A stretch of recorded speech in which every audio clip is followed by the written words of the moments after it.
नमस्कार, मैं ज्योत्सना चंडीगढ़ शिक्षा विभाग से आप सबका आज की इस वीडियो में स्वागत करती हूँ। आज की इस वीडियो में हम बात करेंगे G20 के बारे में। G20 क्या है, G20 का लक्ष्य क्या है और भारत को मिली ये प्रेसिडेंटशिप भारत के लिए और विश्व के लिए इतनी महत्वपूर्ण है।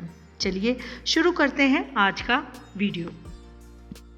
ग्रुप ऑफ 20 या G20 अंतर्राष्ट्रीय आर्थिक सहयोग के लिए प्रमुख अंतर सरकारी मंच है। फोरम सभी प्रमुख अंतर्राष्ट्रीय आर्थिक मुद्दों पर वैश्विक वास्तुकला और शासन को आकार देने और मजबूत करने में महत्वपूर्ण भूमिका निभाता है। भारत 1 दिसंबर 2022 से 30 नवंबर 2023 तक G20 की अध्यक्षता करेगा। भारत की G20 अध्यक्षता का विषय है वसुधैव कुटुंबकम या एक पृथ्वी, एक परिवार, एक भविष्य।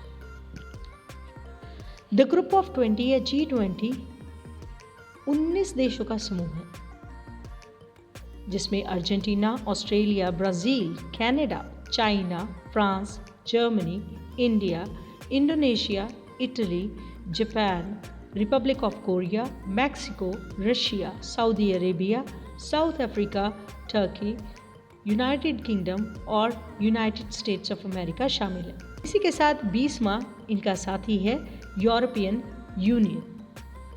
अगर हम G20 की शुरुआत की बात करें तो वैश्विक आर्थिक और वित्तीय मुद्दों पर चर्चा करने के लिए वित्त मंत्रियों और केंद्रीय बैंक के गवर्नरों के लिए एक मंच के रूप में एशियाई वित्तीय संकट के बाद 1999 में G20 की स्थापना की गई।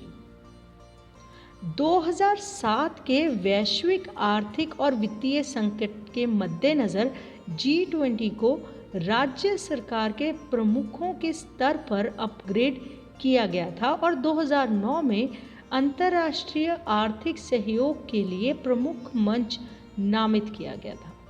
G20 शिखर सम्मेलन प्रतिवर्ष एक घूर्णन प्रेसिडेंसी के नेतृत्व में आयोजित किया जाता है।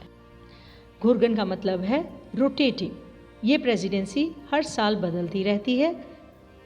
भारत से पहले ये प्रेसिडेंसी इंडोनेशिया के पास थी और भारत के बाद ये प्रेसिडेंसी ब्राज़ील को मिलेगी। G20 ने शुरुआत में बड़े पैमाने पर व्यापक आर्थिक मुद्दों पर ध्यान केंद्रित किया, लेकिन इसके बाद से इसने व्यापार, जलवायु परिवर्तन, सतत विकास, स्वास्थ्य, कृषि, ऊर्जा, पर्यावरण, जलवायु परिवर्तन और भ्रष्टाचार विरोधी सहित अन्य बातों के लिए अपने एजेंडे का विस्तार किया। G20 के बारे में बात करते हुए हमें बहुत से मुद्दों पे बात करने को मिलेगा। इनमें से एक बहुत ही महत्वपूर्ण मुद्दा है SDG, जिसे अंग्रेजी में सस्टेनेबल डेवलपमेंट गोल्स कहा जाता है। 2015 में संयुक्त राष्ट्र के सभी सदस्य राज्यों द्वारा अपनाए गए सतत विकास के लिए 2030 एजेंडा लोगों और पृथ्वी के लिए अभी और भविष्य में शांति और समृद्धि के लिए एक साझा खाका प्रदान करता है। इसके केंद्र में 17 सतत विकास लक्ष्य, अंग्रेजी में कहें तो सस्टेनेबल डेवलपमेंट गोल्स है, जो सभी देशों, विकसित और विकासशील द्वारा वैश्विक साझेदारी में कार्रवाई के लिए एक तत्काल आह्वान है। वे मानते हैं कि गरीबी और अन्य अभावों को समाप्त करने की रणनीतियों को स्वास्थ्य और शिक्षा में सुधार, असमानता को कम करने और आर्थिक विकास को बढ़ावा देने वाली रणनीतियों के साथ साथ चलना चाहिए। जलवायु परिवर्तन से निपटना और हमारे महासागरों और जंगलों को संरक्षित करने के लिए काम करते हुए SDG आर्थिक और सामाजिक मामलों के संयुक्त राष्ट्र विभाग सहित देशों और संयुक्त राष्ट्र के दशकों के काम का निर्माण करते हैं। सितंबर 2015 में महासभा ने सतत विकास के लिए 2030 एजेंडे को अपनाया, जिसमें 17 सतत विकास लक्ष्य शामिल हैं। किसी को पीछे नहीं छोड़ना के सिद्धांत पर आधारित नया एजेंडा सभी के लिए सतत विकास किसी को पीछे नहीं छोड़ना के सिद्धांत पर आधारित नया एजेंडा सभी के लिए सतत विकास प्राप्त करने के लिए एक समग्र दृष्टिकोण पर जोर देता है। चलिए बात करते हैं इन 17 सतत विकास लक्ष्यों के बारे में। चलिए बात करते हैं इन 17 सतत विकास लक्ष्यों के बारे में। सबसे पहले बात आती है गरीबी की। इनके लक्ष्य के अंतर्गत विश्व भर में गरीबी नहीं होनी चाहिए। अगला लक्ष्य है कि भूखमरी नहीं होनी चाहिए। तीसरा लक्ष्य है अच्छा स्वास्थ्य और तंदुरुस्ती देने का। चौथा है गुणवत्तापूर्ण शिक्षा देने का। पांचवा लक्ष्य है लैंगिक समानता प्रदान करने का। छठा लक्ष्य है स्वच्छ जल और स्वच्छता प्रदान करने का। सातवां लक्ष्य है सस्ती और स्वच्छ ऊर्जा प्रदान करने का। आठवां लक्ष्य है अच्छा काम और आर्थिक विकास करने का। नौवां लक्ष्य है उद्योग, नवोन्मेष और अवसंरचना देने का। 10वां लक्ष्य है असमानता में कमी लाने का। 11वां लक्ष्य है सतत शहर और समुदाय प्रदान करने का। 12वां लक्ष्य है जिम्मेदार उपभोग और उत्पादन देने का। 13वां लक्ष्य है जलवायु कार्रवाई करने का। और 14वां लक्ष्य है जल के नीचे जीवन को बचाने का। 15वां लक्ष्य है भूमि पर जीवन को बचाने का। 16वां लक्ष्य है शांति और न्याय मजबूत करने का। और 17वां लक्ष्य है लक्ष्य हासिल करने के लिए साझेदारी करने का।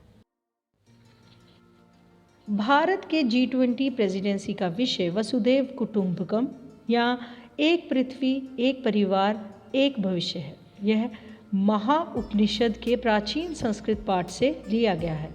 अनिवार्य रूप से विषय सभी जीवन के मूल्य की पुष्टि करता है। मानव, पशु, पौधे और सूक्ष्म जीव और ग्रह पृथ्वी पर और व्यापक ब्रह्मांड में उनकी परस्पर संबंधता देता है। चलिए इस भाग में हम बात करेंगे भारत की G20 प्राथमिकताओं के बारे में। सबसे पहले भारत की प्राथमिकता रहेगी हरित विकास, जलवायु वित्त और लाइफ। जी हाँ, इसके बारे में बात करते हैं। G20 का नेतृत्व करने का अवसर ऐसे समय में आया है जब अस्तित्व पर खतरा बढ़ गया है, क्योंकि कोविड-19 महामारी ने जलवायु परिवर्तन के व्यापक प्रभावों के तहत हमारे सिस्टम की कमजोरियों को उजागर कर दिया है। इस संबंध में जलवायु परिवर्तन भारत के राष्ट्रपति पद के लिए एक प्रमुख प्राथमिकता है, जिसमें न केवल जलवायु वित्त और प्रौद्योगिकी पर विशेष ध्यान दिया गया है, बल्कि दुनिया भर के विकासशील देशों के लिए सिर्फ ऊर्जा संक्रमण सुनिश्चित करना भी शामिल है। ये समझते हुए कि जलवायु परिवर्तन का मुद्दा उद्योग, समाज और क्षेत्रों में व्याप्त है, भारत दुनिया को लाइफ, जी हाँ, यहाँ लाइफ का मतलब है लाइफस्टाइल फॉर एनवायरनमेंट, एक व्यवहार आधारित आंदोलन प्रदान करता है जो हमारे देश की समृद्ध प्राचीन स्थायी परंपराओं से उपभोक्ताओं को आकर्षित करता है और बारी बारी से बाजार पर्यावरण के प्रति जागरूक प्रथाओं को अपनाने के लिए यह भारत के G20 विषय वसुधैव कुटुंबकम या वन अर्थ के साथ निकटता से जुड़ा हुआ है, जिसका मतलब है एक परिवार एक भविष्य। आगे बात करते हैं भारत की अगली प्राथमिकता के बारे में। जी हाँ, ये रहेगा त्वरित, समावेशी और लचीला विकास।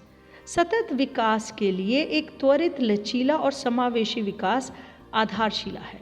अपने G20 प्रेसिडेंसी के दौरान भारत का लक्ष्य उन क्षेत्रों पर ध्यान केंद्रित करना है जिनमें संरचनात्मक परिवर्तन लाने की क्षमता है।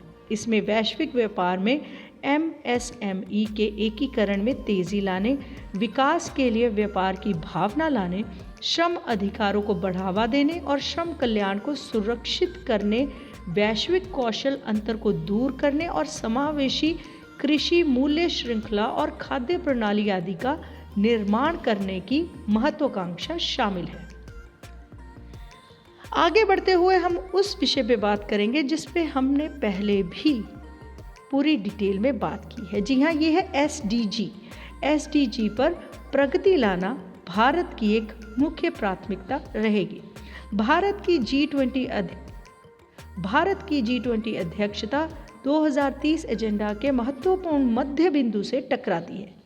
इस प्रकार भारत कोविड-19 के हानिकारक प्रभाव को स्वीकार करता है, जिसने कार्रवाई के मौजूदा दशक को पुनर्प्राप्ति के दशक में बदल दिया है। इस परिप्रेक्ष्य के अनुरूप भारत सतत विकास के लिए 2030 एजेंडा में निर्धारित लक्ष्यों को प्राप्त करने के लिए G20 के प्रयासों को फिर से प्रतिबद्ध करने पर ध्यान केंद्रित करना चाहता है। अपनी अगली प्राथमिकता वो तकनीकी परिवर्तन और डिजिटल सार्वजनिक संरचना में रखता है। अपनी अगली प्राथमिकता भारत तकनीकी परिवर्तन और डिजिटल सार्वजनिक अवसंरचना में रखता है। जी हाँ, G20 प्रेसिडेंसी के रूप में भारत प्रौद्योगिकी के लिए मानव केंद्रित दृष्टिकोण में अपने विश्वास को आगे बढ़ा सकता है और कृषि से लेकर शिक्षा तक के क्षेत्रों में डिजिटल सार्वजनिक बुनियादी ढांचे, वित्तीय समावेशन और तकनीक सक्षम विकास जैसे प्राथमिकता वाले क्षेत्रों में अधिक से अधिक ज्ञान साझाकरण की सुविधा प्रदान कर सकता है। 21वीं सदी के लिए बहुपक्षीय संस्थान बनाना भी भारत की प्राथमिकता रहेगी। भारत की G20 प्राथमिकता सुधारित बहुपक्षवाद के लिए दबाव जारी रखना होगा, जो अधिक जवाबदेह, समावेशी, न्याय संगत और प्रतिनिधि बहुध्रुवीय अंतर्राष्ट्रीय प्रणाली बनाता है, जो 21वीं सदी में चुनौतियों का समाधान करने के लिए उपयुक्त है। इसमें आगे चलकर भारत की मुख्य प्राथमिकता महिलाओं के नेतृत्व में विकास लाना भी होगा। महिला सशक्तिकरण और प्रतिनिधित्व भारत के G20 विचार विमर्श के मूल में होने के साथ भारत समावेशी विकास और विकास को उजागर करने के लिए G20 मंच का उपयोग करने की उम्मीद करता है। इसमें SDG के सामाजिक आर्थिक विकास और उपलब्धि को बढ़ावा देने के लिए महिलाओं को आगे लाने और अग्रणी पदों पर ध्यान केंद्रित करना शामिल है। इसी के साथ हमारी आज की ये वीडियो यहीं खत्म होती है। हम एक नई वीडियो के साथ जल्द ही वापस आएंगे। जाने से पहले सिर्फ इतना कहना चाहूँगी कि भारत विश्व गुरु था और अब इतिहास दोहराया जा रहा है। भारत दोबारा विश्व गुरु बनेगा और इसके लिए भारत के हर नागरिक को साथ आना होगा, अपने देश के साथ खड़े होना होगा और हमें अपने देश को फिर से विश्व गुरु बनाना होगा।